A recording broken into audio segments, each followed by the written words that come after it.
जब जब दहला विश्व हमारा, जब बेमकसद खून बहा, चीन रूस जापान सभी ने भारत को एक दूत कहा, भारत को एक दूत कहा। सफर कैसा रहा? रायपुर से लेके छत्तीसगढ़ में फर्स्ट आना, उसके बाद वहाँ पे बोलना, और वहाँ पे भी मेरे ख्याल से थर्ड आपका रैंक आया था। मैं अपने आप को सौभाग्यशाली मानती हूँ कि मुझे इतना मौका मिला कि मैं माहिरा को कुछ पंक्तियाँ दे पाई या सजेस्ट कर पाई और वो संसद भवन में गूंज पाई। यूथ को जो डिसअपॉइंट हो जाता है जल्दी, उसको किस तरीके से सीख लेनी चाहिए कि अपनी गलतियों से सीखे, डिसअपॉइंट जल्दी ना हो और अपने काम में लगे रहे। की आवाज कितने ज्यादा लोगों को इम्पैक्ट कर रही है। आप पॉजिटिव इम्पैक्ट देखिए, वो कितना बड़ा है। और खैर, जिनका नाम होता है वही बदनाम होते हैं, तो आपको वो नाम वाले हिस्से में ध्यान देना है। ये मेरी लाइन है यार, मैं इसको क्यों दूँ? जब मेरा मौका आएगा तब मैं बोलूँगी। ऐसा भी होता है, फीलिंग आप लोग में है, ऐसा नहीं बोल रहा, पर उसके लिए आप क्या बोलोगे? देखें, कोई भी चीज जो होती है, एनी वर्क ऑफ आर्ट, हम बोलते हैं वो आपका चाइल्ड होता है, आपका बच्चा होता है। आप उससे इतनी मोहब्बत करते हैं, आप जो भी लिखते हैं कोई अच्छी चीज़, और लोग उसे बड़े प्यार से अपने पास रखना चाहते हैं और सिर्फ अपने लिए रखना चाहते हैं। तो आपको कैसा लगता है? मतलब होता है ऐसे, जैसे मैं अभी बात करूँ, मेरे रूम पे खड़े हो गए, आपसे नेशनल प्राइड लग रहा है, क्योंकि दूसरों को ज़्यादा खुशी होती है हमें देख के। वो चीज़ जो है, वो फीलिंग जो है, जिससे दूसरे लोग आपको देख के खुश हो रहे हैं, वो सबसे अच्छी फीलिंग होती है। और जब स्पीच बनते थे तो हमेशा मैं ये महसूस कर पाती थी कि मेरे पास आवाज है और देशभक्ति की वो भावनाएं हैं। बेटा निराश मत हो, हम 24 में जीते हैं, हम 3 साल से कोशिश कर रहे हैं। ये चाहते कि छत्तीसगढ़ नेशनल लेवल पे क्या इंटरनेशनल लेवल पे अपना परचम लहरा सके। खुद में कॉन्फिडेंट नहीं फील करते तो दूसरे आपको आके थोड़ा सा भी होप दे देते हैं ना, तो आपको लगता है शायद ये चिंगारी काम कर जाएगी। जब जब दहला विश्व हमारा, ये लाइन आपने सुना होगा। ये जो आवाज़ संसद भवन में गूंजी थी, वो छत्तीसगढ़ की आवाज़ थी। वो शख्स हमारे साथ बैठी हुई हैं, माहिरा खान और बरखा सोनी। एक खास बात बता दूँ आपको, माहिरा खान ने ये शब्द बोला था, पर कविता जो थी बरखा सोनी जी की थी, जो बैठी हुई है। दोनों दोस्त हैं अच्छे। बरखा जी भिलाई से हैं और माहिरा खान जी राजधानी रायपुर से हैं। आज ये भिलाई आए हुए थे रुंगटा कॉलेज R1 में, तो हमने सोचा क्यों ना इनसे बात किया जाए। इतना विश्व भर में आपने वायरल हुआ था। वो आवाज़ जो थी छत्तीसगढ़ की भारत में गूंजी थी, पर पूरे विश्व में कहीं ना कहीं उसका डंका बजा था। हमेशा भारत को शांति का दूत कहा जाता है, जिसे आपकी कविता में भी कहा था। तो आज हम बात करने आए हैं, उनसे जानेंगे जर्नी के बारे में, कैसे वो वहाँ तक पहुँची और उन्हें क्या-क्या प्रशंसा मिली और कितना हार्ड वर्क रहा। पहले तो बहुत-बहुत स्वागत है भिलाई टाइम्स में। बहुत शुक्रिया आपका। ये जर्नी जैसे हम कहते आए हैं, बड़ी तवील रही है, इट्स वेरी लॉन्ग। और हमारे लिए तो ये 3 साल की जर्नी रही है। पहले साल हम डिस्ट्रिक्ट में क्वालिफ़ाई करे, और फिर सेकंड ईयर हम फर्स्ट ईयर और आगे नहीं बढ़ पाए थे। सेकंड ईयर हम फिर ट्राई करे और हम डिस्ट्रिक्ट में फर्स्ट आए, स्टेट में फर्स्ट आए, लेकिन नेशनल में कोई पोज़ीशन नहीं लगी। देन आई वाज़ डिसहार्टेंड, हमें बहुत अफ़सोस हुआ। लेकिन हम सोचे कि अगर हम इस बार नहीं जाएँगे तो और कौन जाएगा? हम तो पिछले बार से सीख के अच्छा कर सकते हैं, बेहतर कर सकते हैं।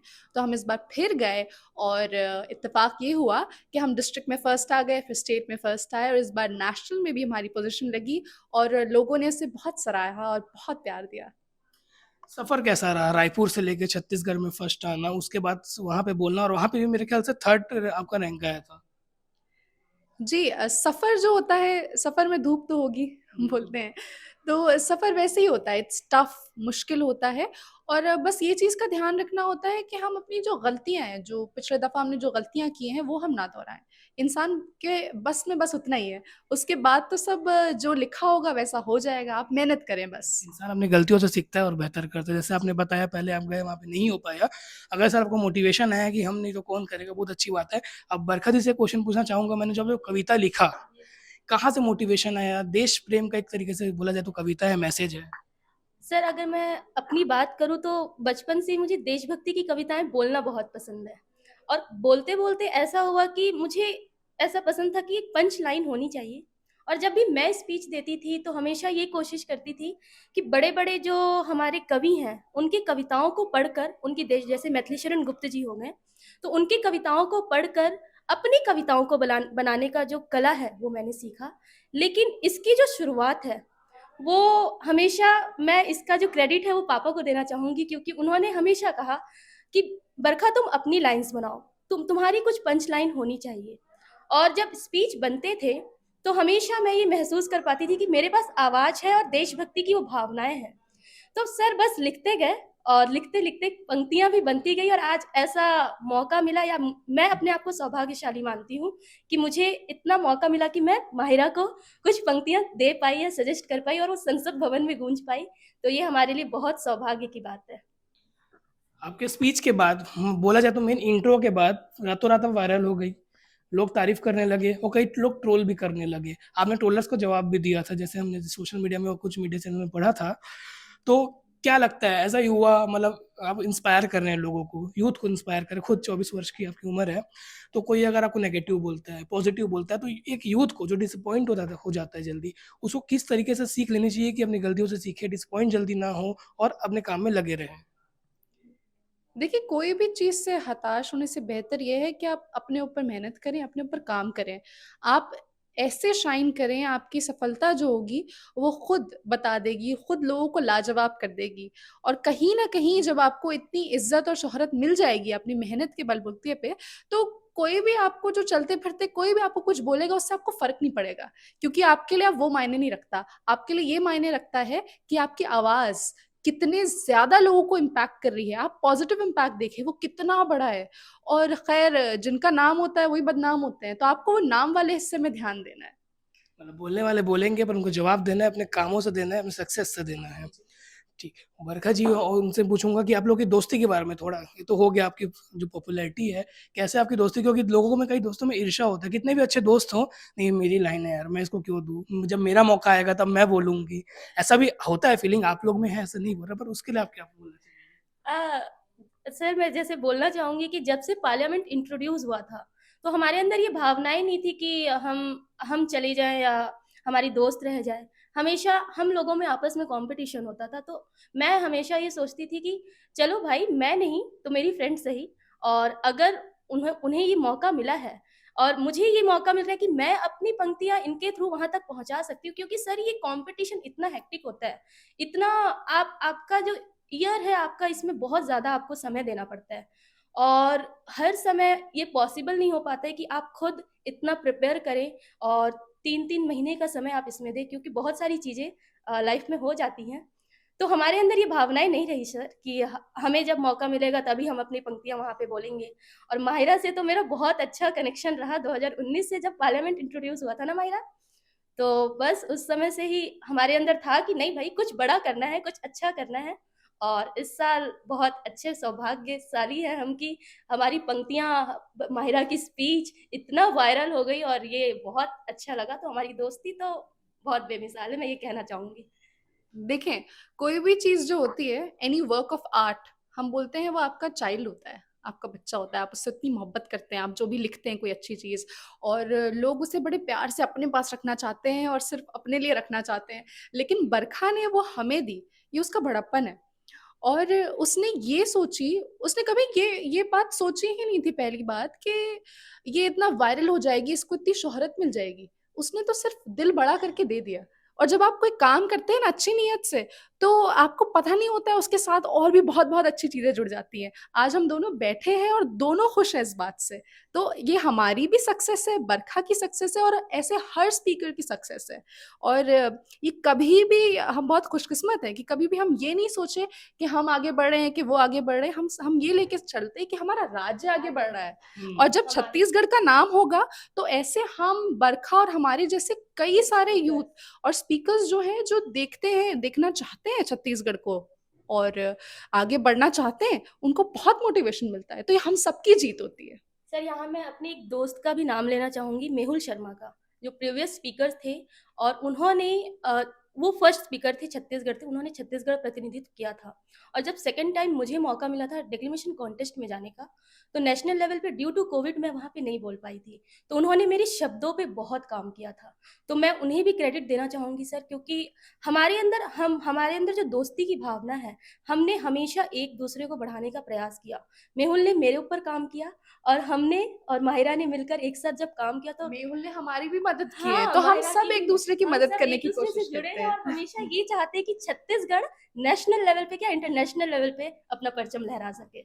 आप लोगों का मानना है कि जो मैसेज है, तो राज्य से मैसेज है, वो जाना चाहिए नेशनल और इंटरनेशनल लेवल पे, और अगर मेहनत की जाए, जैसे आपने बोला आपकी मेहनत थी, इतना आसान होता नहीं, आपने कई सालों तक लिखा होगा, तो बोलते हैं जो पाने की कोशिश करे तो पूरी कायनात मिल जाती है, लग जाती है, तो आपको मिला, शोहरत मिला। अब जब छत्तीसगढ़ की बात करें, तो छत्तीसगढ़ की आपने बात की, छत्तीसगढ़ से आप दोनों ताल्लुक रखते हैं, दिल्ली में जाके जब आपने बोला, अभी भी क्या छत्तीसगढ़ का जो वो बना हुआ है, अभी हाल ही में नक्सल हमला हुआ जो बहुत निंदनीय था। इसीलिए जाना जाता है, मतलब बस्तर हो गया, इधर राजनांदगांव के आगे हो गया। जैसे इस प्रकार के आप लोग निकल के जाते हैं और ऐसा अलग छाप छोड़ते हैं राज्य का, तो हर एक राज्यवासी के लिए गौरवान्वित होने का मौका रहता है। तो आपको कैसा लगता है, मतलब होता है ऐसे, जैसे मैं अभी बात करूँ मेरे रोंगटे खड़े हो गए आपसे, नेशनल प्राइड लग रहा है क्योंकि राज्य के लोग हैं जिन्होंने आपका, मतलब आप हम लोग को मजबूर कर दिया कि आपका नाम जाने, और प्राउड मोमेंट, तो कैसा ऐसा फील होता है एज अ यूथ, 24 साल की उम्र है आपकी? सर हमें तो बहुत मुतमईन फील होता है, क्योंकि हम जो टास्क अपना करने निकले थे वो अचीव कर लिए।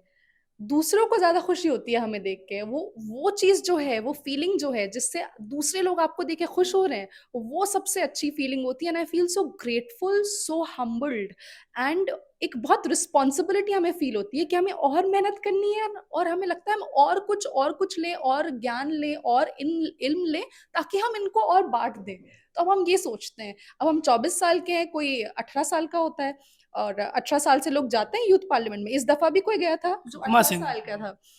और हम बता रहे हैं, हम जब कंपटीशन में गए थे, वो एक बिहार का था, 18 साल का, बहुत अच्छा उसने बोला, और वो हार गया था। तो हम बोले कि बेटा निराश मत हो, हम 24 में जीते हैं, हम 3 साल से कोशिश कर रहे हैं। तो हम ऐसे जो लोग होते हैं, जो यंगस्टर्स होते हैं, जो बहुत जल्दी निराशा, जी, तो उनको यही बोलना चाहते हैं हम कि बहुत लंबी जर्नी है और बहुत मेहनत लगती है इसमें, तो बिल्कुल निराश ना हो। ये ऐसे छोटे छोटे इंस्पिरेशन होते हैं, हम एक छोटा सा इंस्पिरेशन, हमें देखें, हमारी जर्नी देखें कितनी ज्यादा लॉसेस से भरी हुई है, तो आप उससे सीखें और हमेशा पॉजिटिवली लें। कम समय में सबको वो मुकाम हासिल नहीं किया जा सकता है, बहुत समय मेहनत लगता करना है। पड़ता है सर, बहुत मेहनत करना पड़ता है नेशनल यूथ पार्लियामेंट के लिए। आप सोच नहीं सकते कितना मेहनत आपको लगता है। आपको अपने शब्दों पे काम करना है, अपने पर्सनालिटी पे काम करना है, अपने व्यक्तित्व पे काम करना है, आपको वैसे लोगों से बात करना है, पूरे राज्य का और प्रतिनिधित्व कर रहे राज्य हैं। का प्रतिनिधित्व करने के लिए आपके प्रेशर है। ऊपर एक रिस्पॉन्सिबिलिटी रहती है कि आपको उतने बड़े बड़े मंत्री के सामने जाके अपने वक्तव्य को रखना है, और बिना रुके आपके अंदर ये रिस्पॉन्सिबिलिटी होती है कि हम अपने वक्तव्य को वहां रख कैसे पाए। पूरा राज्य आपको देख रहा है, पूरा पूरा राज्य का राज्य आपको देख, मतलब रिस्पॉन्सिबिलिटी हाँ, है, हाँ। उससे लगता भी होगा अगर एक भी वर्ड इधर उधर हुआ तो छोड़ेंगे नहीं लोग अब तो मुझे। नए यंगस्टर्स आ रहे हैं सर, और मेरे केस में अगर मैं बोलूं तो प्रत्यक्ष को प्रमाण की आवश्यकता नहीं है। तो अभी जैसे मुझे अपॉर्चुनिटी नहीं मिल पाई है, लेकिन ठीक है। मिलेगी, बहुत हमारी सारी कामना है जल्द मिले आपको। बहुत सारी इसका रिग्रेट नहीं है, लेकिन अगर टैलेंट है तो बहुत अच्छे से हम लोग आगे बढ़ेंगे और बहुत अच्छा करने का प्रयास करेंगे। अपने केस में अगर मैं बोलूँ, और माहिरा तो कर ही रही है, सबको इंस्पायर कर रही हैं, और इनसे मैं भी इंस्पायर हो रही हूँ, तो बहुत अच्छा लगता है चीज़ों को करके। एक दूसरे से इंस्पायर होके आगे बढ़ना ही जीवन का वो है। और एक चीज और, ऐसे किसका आपको सपोर्ट रहा मेन घर में, फैमिली फ्रेंड्स हो गए, कोई मतलब अपने गुरुजी हो गए, टीचर हो गए? जी, हमारे माँ बाप का बहुत बड़ा सपोर्ट रहा है। हमारे वालदैन शुरू से एजुकेशन को बहुत सपोर्ट करते हैं, और उन्होंने हमेशा हमें गाइड किया है, हमेशा पुश किया है कि माहिरा लैंग्वेज पे ध्यान दो, माहिरा पढ़ाई पे ध्यान दो। तो उनकी फर्स्ट प्रायोरिटी हमेशा ये रहती थी। साथ ही साथ हमारी बहन जो है, वो बहुत हमें एनकरेज करती थी, क्योंकि हम सेम रूम शेयर करते हैं। तो वो देखिए कि हम आए दिन कैसे रोते रहते थे हमसे, हम बिल्कुल निराश हो जाते हैं हमसे, अब नहीं होगा, अब नहीं होगा। वो बोलती थी, बाजी एक स्टेप और, एक स्टेप और। तो ऐसे लोग चाहिए होते हैं आपको मोटिवेट घर करते में। रहते हैं। ऐसे लोग जो आप खुद में कॉन्फिडेंट नहीं फील करते, तो दूसरे आपको आके थोड़ा सा भी होप दे देते हैं ना, तो आपको लगता है शायद ये चिंगारी काम कर जाएगी। तो ये होता है, और इतना लंबा प्रोसेस होता है, तो आपको हर दिन तो खुशी महसूस नहीं होती ना, तो वो होप बनना रहता है। तो हमारी फैमिली हमारे लिए होप थी, पूरी हमारी कम्युनिटी जो हमें देखती है, वो उनके लिए हम होपफुल थे। और उसके साथ साथ हमारा पूरा राज्य, इतना बड़ा बर्डन जो है छत्तीसगढ़ का, कि नाम रोशन करना है, तो ये बहुत, हम पहले सोचते थे कि बहुत ज्यादा हम बड़ी चीज है लेके जा रहे हैं, लेकिन धीरे धीरे स्टेप बाय स्टेप, अगर आपका एम क्लियर हो, हमारा वाई क्लियर था कि क्यों करना है, हमें पता था क्यों करना है, हमारे राज्य के लिए करना है, हमारी कम्युनिटी के लिए करना है, हमारे यूथ के लिए करना है, अपने सब घर वालों, हर किसी के लिए करना है। तो हम सोचे थे ये सिर्फ हमारी विक्ट्री नहीं होगी, हमारी जीत नहीं होगी, सबकी होगी। प्राउड ऑटोमेटिक आ जाता हाँ, है कि तो प्राउडनेस के ऑटोमेटिकली साथ हम इंस्पिरेशन मिल जाता इंस्पिरेशन मिल है। जाता है, डेडिकेशन आ जाता है ऑटोमेटिक। और आज हम नेचुरल कॉन्फिडेंट हैं, क्योंकि हम इतने दिन ऐसे थे जब कॉन्फिडेंट नहीं थे, और आज हमने देख के दूसरे लोग इंस्पायर्ड हो रहे हैं। भिलाई आए हैं आप, भिलाई से क्या आपका कुछ रिश्ता नाता हो, कैसा लगता है भिलाई आपको? भिलाई बहुत अच्छा लगता है, बहुत ग्रीनरी है यहाँ पे, बहुत सुकून है। हमारे बड़े अब्बू रहते हैं यहाँ पे, हमारी खाला रहती हैं यहाँ पे, तो हमारे बहुत सारे रिलेटिव्स है, तो आना जाना लगा रहता है। अब तो बरखा भी है यहाँ पे तो और एक बहाना मिल गया है। लेकिन Bhilai I think it's very peaceful, very green. Raipur थोड़ा-सा फास्ट लाइफ हो जाती है। कैपिटल है ऑब्वियसली। जी, तो यहाँ का एक सुकून मिलता है, इत्मीनान मिलता है। जैसे आप लोगों ने दोनों को सुना, माहिरा खान जी, और महोत्सव में इन्होंने स्पीच दिया था, अपने जो कविता थी इनकी, उसके कारण ये बहुत पॉपुलर हुए थे, वायरल हुए थे। भिलाई आई हुई थी रुंगटा, तो हमने सोचा इनसे बात किया जाए, और बरखा सोनी जो भिलाई से है उनसे भी बात किया। बहुत अच्छा बातचीत था। आपको कैसा लगा कमेंट में ज़रूर बताइए। आगे भी इस प्रकार के वीडियो देखने के लिए भिलाई टाइम को सब्सक्राइब जरूर करें। धन्यवाद।